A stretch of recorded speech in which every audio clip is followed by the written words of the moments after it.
చందనగర్ ఖజానా జ్యువెలరీ కేసులో పోలీసులు పురోగతి సాధించారు. సిగాస్ సరక్ గ్యాంగ్ కు చెందిన ముగ్గురు దొంగల్ని పట్టుకున్నారు.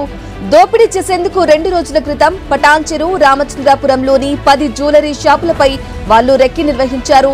ఎస్కేప్ ప్లాన్ అమలు కోసం ట్రయల్ కూడా నిర్వహించారు. ఇక బీహార్ నుంచి తుపాకులు తెచ్చుకున్న దొంగలు ఎవరైనా అడ్డొస్తే కాల్ చేయాలని నిర్ణయించుకున్నారు. చందనగర్ లో దోపిడీ చేసి బీదర్ వరకు ఆటోలో వెళ్లారు.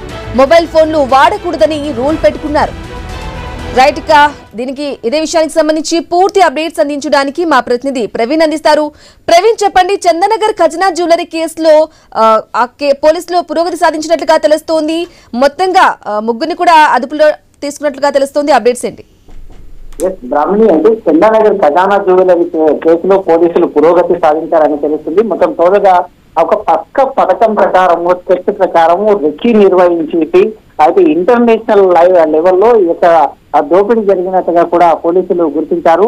అయితే ముగ్గురు దోపిడీ దొంగలను కూడా పట్టుకున్నారు. పట్టుకున్న తర్వాత వాళ్ళని విచారించే క్రమం లోపల నమ్మలేని నిజాలు కూడా బయటకు వచ్చాయని తెలుస్తుంది. అదేవిధంగా ఆ సిగాస్ తారాక్ ఇద్దరు గ్యాంగులని కూడా తెలుస్తుంది. వీరు అయితే వివిధ రాష్ట్రాలలో కూడా వీరు దోపిడీలో ఆరితేరిన వాళ్ళు. వీళ్ళపైన ఒక్కొక్కరి పైన 10కి పైగా కేసులు కూడా ఉన్నట్టుగా తెలుస్తుంది.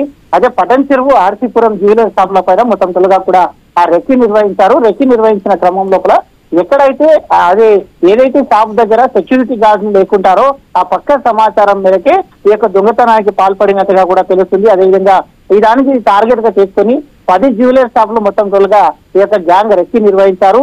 చోరీ చేసిన 10 నిమిషాల లోపలనే అక్కడ సిటీ దాటేందుకు మొత్తం తొలుగా ప్లాన్ ప్రకారంగా ఆ ప్లాన్ కూడా చేసుకున్నారు.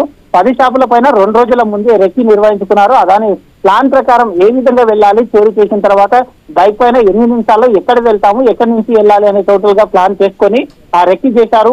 రెక్కి చేసి రూట్ మ్యాప్ ని కూడా ట్రయల్ చేశారు. రూట్ మ్యాప్ వేసుకొని ఎక్కడి నుండి ఈజీగా అవుతుంది, ఎక్కడి నుండి పారిపోవచ్చు, ఎక్కడి నుంచి ఏ బైక్ లో ఎంత దూరం వెళ్ళాలి, ఆటోలో ఎంత దూరం వెళ్ళాలి, అక్కడి నుంచి ఆ ట్రైన్ లో ఏ విధంగా వెళ్ళాలి అని మొత్తం తొలుగా ప్లాన్ చేసుకొని రెక్కి నిర్వహించుకొని ఆ దొంగతనం చేసినట్టుగా తెలుస్తుంది. హైదరాబాద్ నుంచి బీదర్ కు ఆటోలో వెళ్లి బస్సులో అక్కడి నుండి పారిపోవాలని మొత్తం తొలుగా ఆ రూట్ మ్యాప్ వేసుకున్నారు. ఆ పోలీసులకు దొరకకుండా ఉండేందుకు ప్రణాళిక కూడా చేసుకున్నారు. సెల్ ఫోన్లు ఎక్కడ కూడా వాడొద్దంటే, ఎందుకంటే సిగ్నల్ ఫ్యాస్ట్ అవుతుంది కాబట్టి సెల్ ఫోన్లు ఎక్కడ కూడా ఇది చేయకుండా అందరం వేరే వేరే రూట్లలో పారిపోవాలంటూ కూడా ఆ ప్లాన్ ప్రకారం మొత్తం తొలగా తెచ్చుకున్నారు. బీహార్ నుండే తుపాకులు తెచ్చుకొని 1 నెల రోజులుగా ఆ యొక్క షాప్ పైన మొత్తం తొలగా రెక్కి నిర్వహించి ఈ దోపిడీకి పాల్పడ్డది తెలుస్తుంది. దోపిడీ చేసే టైంలో ఎవరన్నా అడ్డు కూడా వస్తే వాళ్ళని వెంటనే కాల్ చేయాలనే కూడా మొత్తం వీళ్ళు ఆ రెక్కి నిర్వహించి ఒక పథకం ప్రకారం ప్లాన్ చేసినట్టుగా కూడా కనబడుతుంది. Right Praveen, thank you for the updates.